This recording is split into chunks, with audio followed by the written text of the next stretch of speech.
जय हिंद। श्रव्य दृश्य तरंगों द्वारा जुड़ने वाले एवं व्यक्तित्व की उदारता एवं भव्यता की ओर अग्रसर होने वाले युवा क्रांतिकारी वर्ग, कैसे हैं आप? उम्मीद करता हूं स्वस्थ, सजग और सक्रिय होंगे।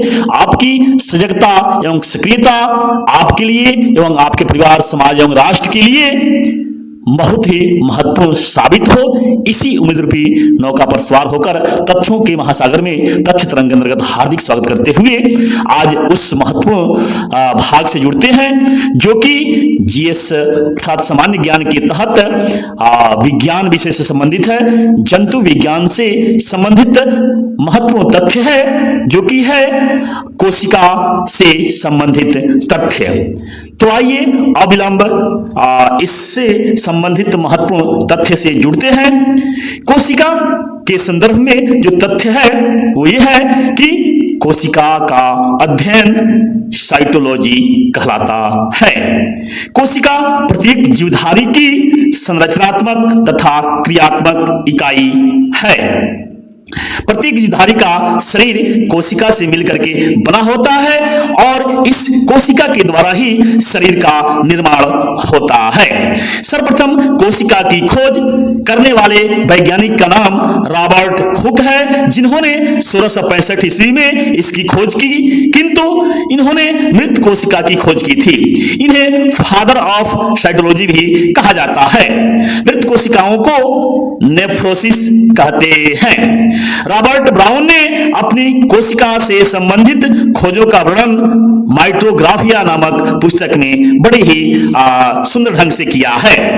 सर्वप्रथम जीवित कोशिका की खोज करने वाले वैज्ञानिक का नाम एंटोनी वान ल्यूवेनहॉक है, जो कि 1674 ईस्वी में जीवित कोशिका की खोज किए। इन्हें फादर ऑफ बैक्टीरियोलॉजी कहा जाता है, अर्थात एंटोनी वान ल्यूवेनहॉक को फादर ऑफ बैक्टीरियोलॉजी कहा जाता है।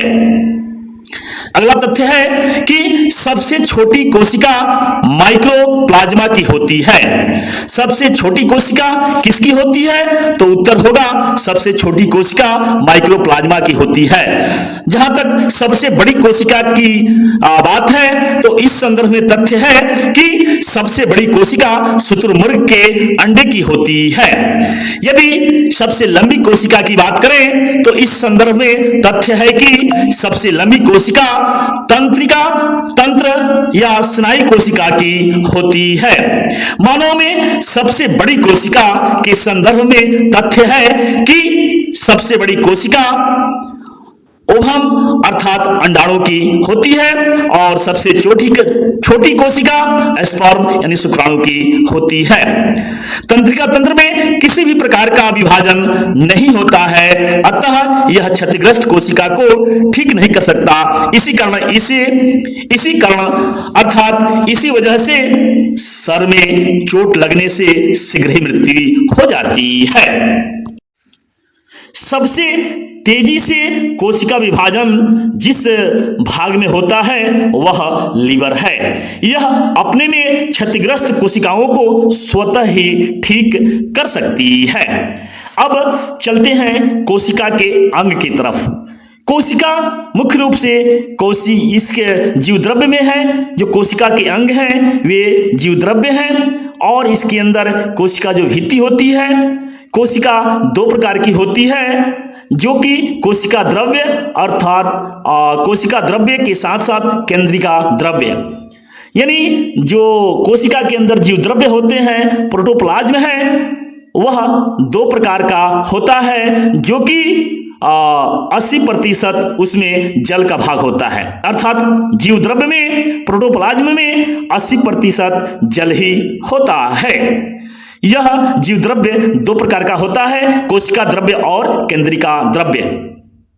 कोशिका द्रव कोशिका को सूखने से बचाने में अहम भूमिका निभाता है। कोशिका भित्ति का जहां तक सवाल है तो यह कोशिका भित्ति सेलुलोज का बना होता है और केवल यह पादपों में पाया जाता है। यह पेड़ पौधों को सुरक्षा प्रदान करता है, अर्थात कोशिका भित्ति का मुख्य कार्य है पेड़ पौधों को सुरक्षा प्रदान करना। जीवाणु एक पादप होता है जिसकी कोशिका भित्ति पेप्टोग्लाइन की बनी होती है। अब चलते हैं कोशिका झिल्ली की तरफ, जो कि मुख्य टॉपिक है। यह जंतु और पादप दोनों में पाया जाता है, अर्थात कोशिका झिल्ली जो होती है वह जंतु और पादप दोनों में पाई जाती है। कोशिका के अंदर के सभी अवयव इसी झिल्ली के अंदर रहते हैं। माइटोकॉन्ड्रिया जो कि बहुत ही महत्वपूर्ण भाग है कोशिका के अंदर। इस माइटोकॉन्ड्रिया की खोज जिस वैज्ञानिक ने किया उनका नाम अल्टमैन है। यह ऑक्सीजन के बहुत ही महत्वपूर्ण स्थान है। यहाँ क्रेब्स चक्र चलता है और इस क्रेब्स चक्र के परिणाम स्वरूप एटीपी तथा ग्लूकोज बनते हैं और इसी प्रक्रिया से हमें ऊर्जा मिलती है। इस ऊर्जा मिलने के कारण, अर्थात माइटोकॉन्ड्रिया में चलने वाले क्रेब्स चक्र से जो एटीपी बनता है और इससे ऊर्जा मिलती है, इस ऊर्जा मिलने के कारण ही इसे कोशिका का पावर हाउस कहा जाता है या शक्ति गृह भी कहा जाता है। यदि इस संदर्भ में और तथ्य है जो कि बहुत ही महत्वपूर्ण है कि कोशिका में माइटोकॉन्ड्रिया को पावर हाउस के नाम से जाना जाता है। माइटोकॉन्ड्रिया की आंतरिक दीवारों को क्रिस्टी कहते हैं, अर्थात माइटोकॉन्ड्रिया की आंतरिक जो दीवारें होती हैं उन्हें क्रिस्टी के नाम से जाना जाता है। अगला टॉपिक मुख्य है कि जो राइबोसोम है यह भी कोशिका के अंदर का भाग है। यह कोशिका के अंदर का सबसे छोटा सा अंग है। यह प्रोटीन का निर्माण करता है, अतः इसे प्रोटीन की फैक्ट्री भी कहते हैं। अर्थात कोशिका के अंदर रहने वाला राइबोसोम कोशिका के अंदर प्रोटीन की फैक्ट्री की संज्ञा से अभिहित किया जाता है। यह मुख्य रूप से दो प्रकार का होता है, 70S राइबोसोम और 80S राइबोसोम। 70S राइबोसोम जो होता है वह बहुत ही हल्का होता है तथा ये प्रोकैरियोटिक कोशिकाओं में पाया जाता है जिसका विभाजन नहीं होता है। और जो 80S राइबोसोम है, यह राइबोसोम जो होता है वह यूकैरियोटिक कोशिकाओं में पाया जाता है। यूकैरियोटिक कोशिकाओं में जो कि पूर्ण रूप से विकसित होती है, इस कोशिका के सभी अंग पाए जाते हैं कोशिका के। इसमें जो प्रोकैरियोटिक अंग है यह सभी कोशिकाओं का अंग इसमें नहीं पाया जाता है।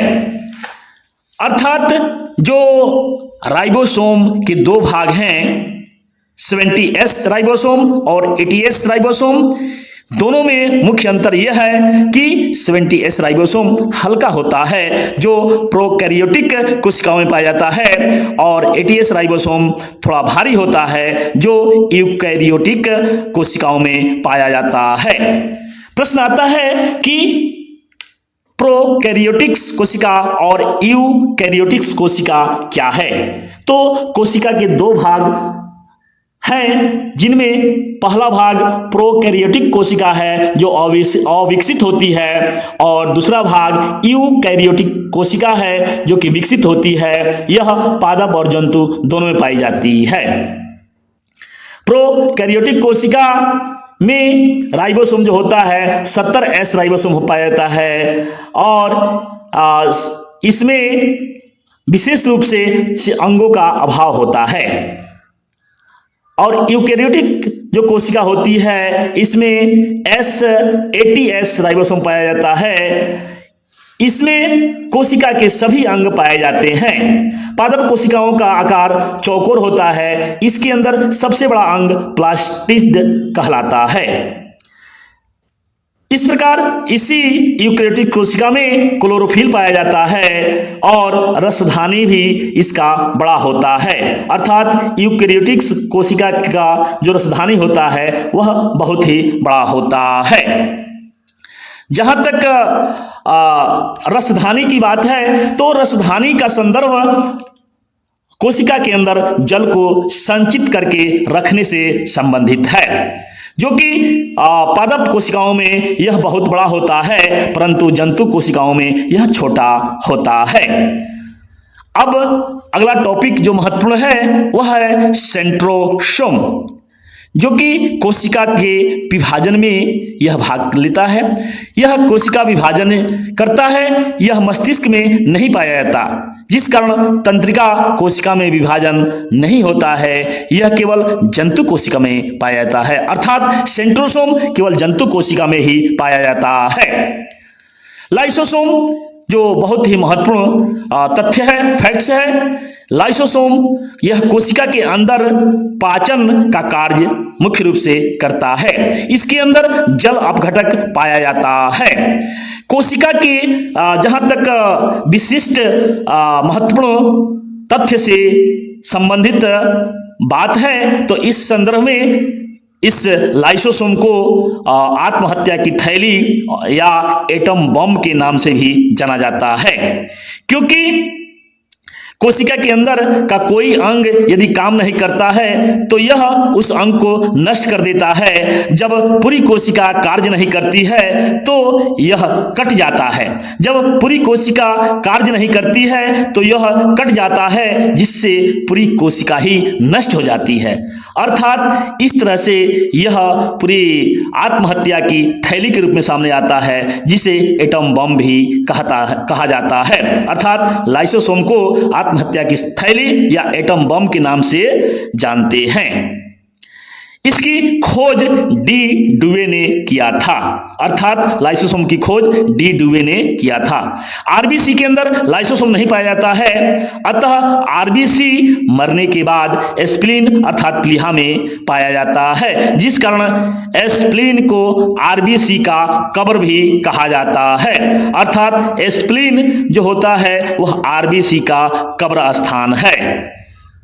जहाँ तक केंद्रक की बात है, जो कि महत्वपूर्ण कोशिका के अंदर स्थान है, तो इस केंद्रक की न्यूक्लियस की खोज रॉबर्ट ब्राउन ने किया। यह कोशिका को नियंत्रित करता है, अतः इसे कोशिका का दिमाग भी कहा जाता है। अर्थात जो केंद्रक है, न्यूक्लियस है, इसे कोशिका का दिमाग भी कहते हैं। इसमें अर्थात केंद्रक में 80% प्रोटीन पाया जाता है। अगला जो टॉपिक महत्वपूर्ण है वह है लवक, प्लेस्टाइड यानी लवक। यह पादपों का सबसे बड़ा कोशिकांग होता है। अर्थात पौधे के लिए सबसे बड़ा कोशिका का अंग होता है, जो केवल पादपों में ही पाया जाता है। मुख्य रूप से इसके 3 प्रकार होते हैं। अर्थात लवक, प्लेस्टिड्स 3 प्रकार के होते हैं: क्लोरोप्लास्ट, ल्यूकोप्लास्ट और क्रोमोप्लास्ट, यानी हरित लवक, अवर्णित लवक और वर्णित लवक। हरित लवक जो होता है अर्थात क्लोरोप्लास्ट, यह भोजन का निर्माण करता है तथा पत्ती एवं तने में पाया जाता है। जहाँ तक ल्यूकोप्लास्ट यानी अवर्णित लवक का प्रश्न है, तो यह मुख्य रूप से जड़ तथा फल में पाया जाता है। इसका मुख्य कार्य होता है भोजन को संग्रह करना, अर्थात यह भोजन संग्रह करता है। जहाँ तक वर्णित लवक के प्रश्न है, यह मुख्य रूप से रंग प्रदान करने वाला लवक होता है। अर्थात क्रोमोप्लास्ट जो होता है वह रंग प्रदान करता है। टमाटर या मिर्च हो, इसमें या गाजर हो या चुकंदर हो या फलों का कोई भी रंग हो, यह रंग प्रदान करने का काम जैसो वर्णित लवक यानी क्रोमोप्लास्ट करता है। इस प्रकार हम बहुत ही महत्वपूर्ण तथ्य से जुड़े। अब हम जुड़ेंगे कि वह माइटोकॉन्ड्रिया के अंदर रहने वाला तथ्य जो कि बहुत ही महत्वपूर्ण है, और वह है गुणसूत्र, जिसके बारे में महत्वपूर्ण प्रश्न कॉम्पिटिटिव परीक्षाओं में भी विशेष करके इससे प्रश्न आते रहते हैं। गुणसूत्र यानी क्रोमोसोम मानव में 23 जोड़ा / 46 पाया जाता है। मानव में यह 23 जोड़ा अर्थात 46 गुणसूत्र पाया जाता है, जिसकी खोज वाल्डियर ने किया था। इसके ऊपरी भाग को सैटेलाइट की संज्ञा दी जाती है। इसके मध्य भाग को सेंट्रोमर कहते हैं। इसके निचले भाग अर्थात गुणसूत्र के निचले भाग को टेलोमर कहते हैं और बीच में धागों के समान जो संरचना पाई जाती है उसे एरन के नाम से जाना जाता है। क्रोमोसोम जो कि केंद्रक के अंदर पाया जाता है, इसके अंदर डीएनए होता है, अर्थात क्रोमोसोम के अंदर डीएनए होता है। डीएनए के अंदर जीन पाए जाते हैं और जीन जो है सो माता पिता के गुण के बोधक होते हैं। जीन ही आनुवंशिकता के आधार होते हैं। जीन न्यूक्लियोटाइड्स का बना होता है। जो जीन होता है उसके संदर्भ में जो तथ्य है वह जीन न्यूक्लियोटाइड का बना होता है। और इस जो महत्वपूर्ण टॉपिक है जीन की खोज करने वाले वैज्ञानिक का नाम जोहानसेन है। अब चलते हैं कि कुछ महत्वपूर्ण तथ्य, महत्वपूर्ण फैक्ट्स जो कि है केंद्रक के अम्ल। केंद्रक अम्ल अर्थात न्यूक्लिक एसिड, यह मुख्य रूप से दो प्रकार के होते हैं, डीएनए और आरएनए। डीएनए अर्थात यह कोशिका के अंदर केंद्रक, माइटोकॉन्ड्रिया तथा क्लोरोप्लास्ट में पाया जाता है। इसकी श्रृंखला को पॉलीन्यूक्लियोइड्स कहते हैं। डीएनए न्यूक्लियोटाइड का बहुलक होता है। डीएनए का पहला अवलोकन कॉल्स वर्ग ने किया था और डीएनए को प्रयोगशाला में हरगोविंद खुराना ने ही देखा था। इस प्रकार डीएनए की जो संरचना है डबल स्टैंडर्ड होती है, जिसकी मॉडल वाटसन एवं फ्रिक ने किया था, जिस कारण इन्हें 1962 ईस्वी में नोबेल प्राइज से पुरस्कृत किया गया था। अर्थात डीएनए के संदर्भ में जो डबल स्टैंडर्डाइड जो है सो तथ्य को दिया था वाटसन एवं क्रिक ने, इन्हें इसी उपलब्धि के कारण नोबेल प्राइज दिया गया।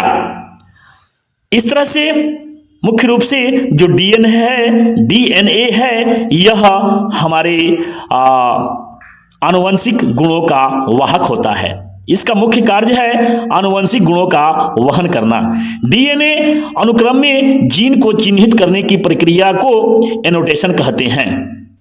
प्रोटीन की जानकारी प्रदान करने वाले डीएनए के भाग को जीन कहते हैं।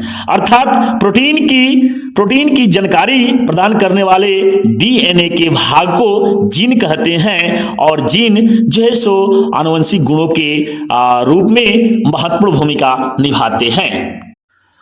आरएनए अर्थात न्यूक्लिक एसिड का दूसरा जो महत्वपूर्ण भाग है वह आरएनए है, राइबोज न्यूक्लिक एसिड। इसकी रचना जो है वह बहुत ही सुंदर ढंग से की गई है, जो कि सिंगल स्टैंडर्ड होती है। इसमें राइबोज शुगर पाया जाता है। यह प्रोटीन संश्लेषण में सहायक होती है, जो मुख्य रूप से 3 प्रकार की होती है, mRN, tRN और rRN। अगर ट्रांसफर ऑफ आरएन की बात करते हैं टीआरएनए की, तो यह एमिनो एसिड का परिवहन कर राइबोसोम तक लाता है। राइबोसोम आरएन अर्थात आरएनए ये प्रोटीन का निर्माण करता है और डीएनए से आरएनए बनना ट्रांसक्रिप्शन कहलाता है। आरएनए से पुनः डीएनए बना लेना रिवर्स ट्रांसक्रिप्शन कहलाता है।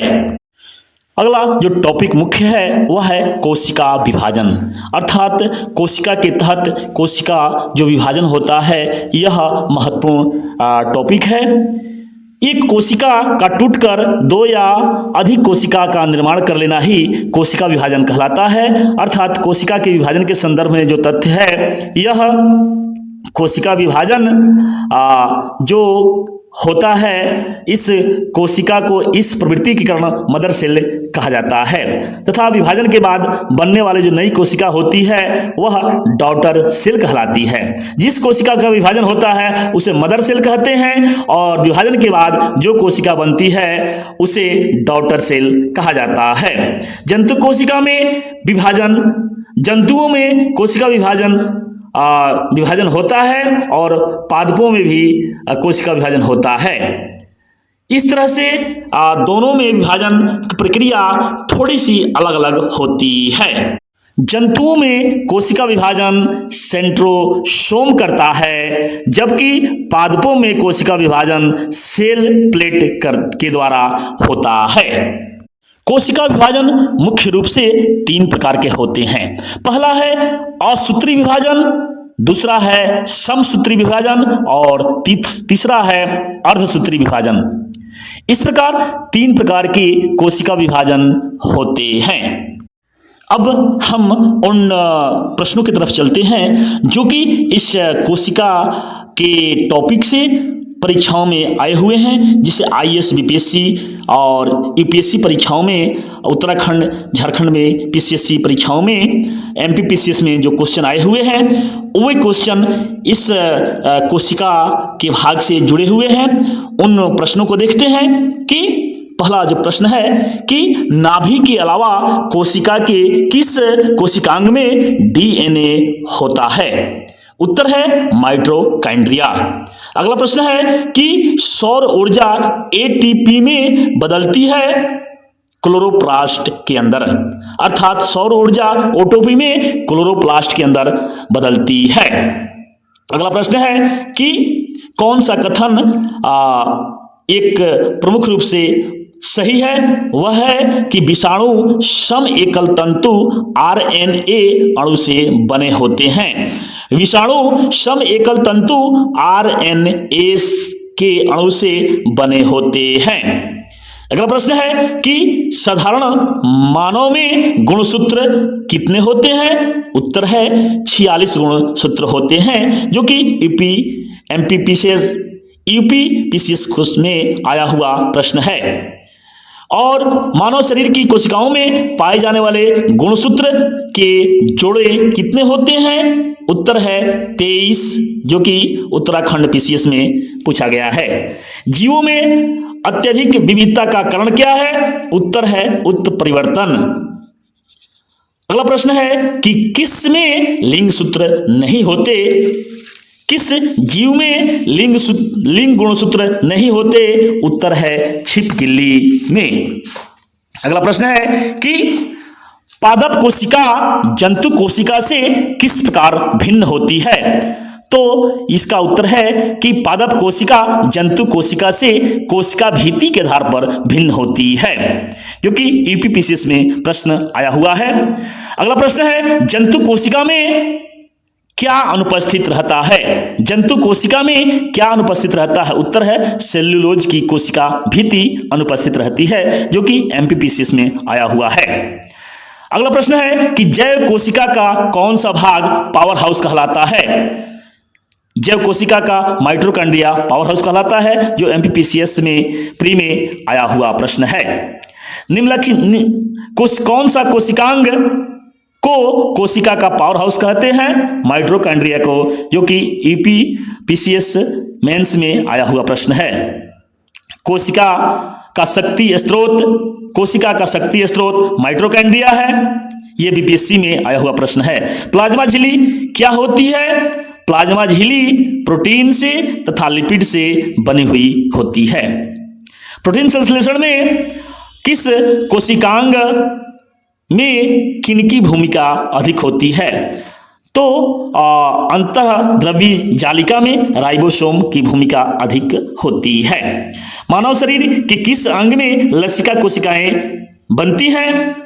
झारखंड पीसीएस में प्रश्न है। इसका उत्तर है कि मानव शरीर के तिल्ली जो अंग है उसमें लसिका कोशिकाएं बनती हैं।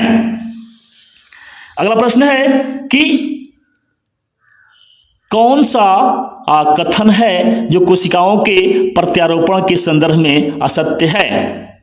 अर्थात केवल भ्रूण जो है सो अर्थात प्राणियों में स्तंभ कोशिकाओं के प्रत्यारोपण के संदर्भ में जो तथ्य है कि यह केवल भ्रूण में पाई जाती है, गलत है। सही है कि ये प्राणी में जीवन भर स्वयं गुणन करती है, ये अंगों के क्षतिग्रस्त ऊतकों की मरम्मत करती है, ये एक या अधिक प्रकार की विशिष्ट कोशिकाओं को बनाने में क्षमता भी रखती है। अर्थात स्तंभ प्राणियों में स्तंभ कोशिकाएं बहुत ही महत्वपूर्ण स्थान रखती हैं। अगला प्रश्न है कि प्रक्रमित कोशिका मृत्यु के कोशिकीय एवं आणविक नियंत्रण को क्या कहते हैं? प्रक्रमित कोशिका मृत्यु के कोशिकीय और आणविक नियंत्रण को क्या कहते हैं? उत्तर है एमोप्टोसिस। एमोप्टोसिस कहते हैं इसे।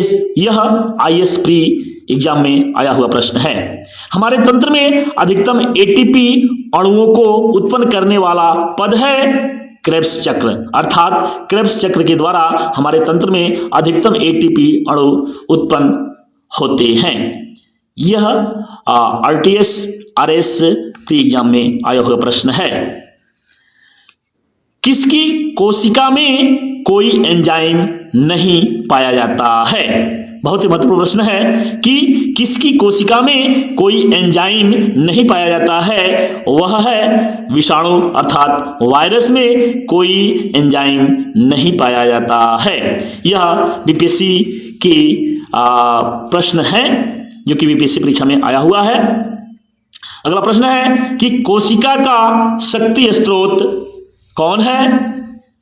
यह बीपीएससी में आया हुआ प्रश्न है। माइटोकॉन्ड्रिया ही कोशिका का शक्ति स्रोत है। डीएनए की खोज जेम्स वाट और फ्रांसिस क्रिक ने की, जो कि बीपीएससी में आया हुआ प्रश्न है। अगला महत्वपूर्ण प्रश्न है कि संवहनी पौधों में पानी ऊपर किससे जाता है? उत्तर है जाइलम टिश्यू के द्वारा। संवहनी पौधों में पानी ऊपर किससे होकर जाता है? जाइलम के द्वारा। अर्थात जड़ से ऊपर की तरफ जाता है, वह जाइलम टिश्यू के द्वारा जाता है। पुरुष जिन संगठन होता है, पुरुष जिन संगठन होता है XY। प्रयोगशाला में सर्वप्रथम डीएनए का विश्लेषण किसने किया था? बहुत ही महत्वपूर्ण प्रश्न है। बीपीएससी प्री में आया हुआ प्रश्न है कि प्रयोगशाला में सर्वप्रथम डीएनए का विश्लेषण किसने किया था? उत्तर है खुराना ने।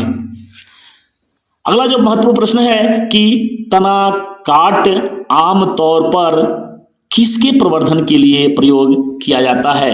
तना काट आमतौर पर किसके प्रवर्धन के लिए प्रयोग किया जाता है? उत्तर है गन्ना के लिए। अर्थात गन्ना को तना काट करके प्रवर्धन के लिए प्रयोग में लाया जाता है।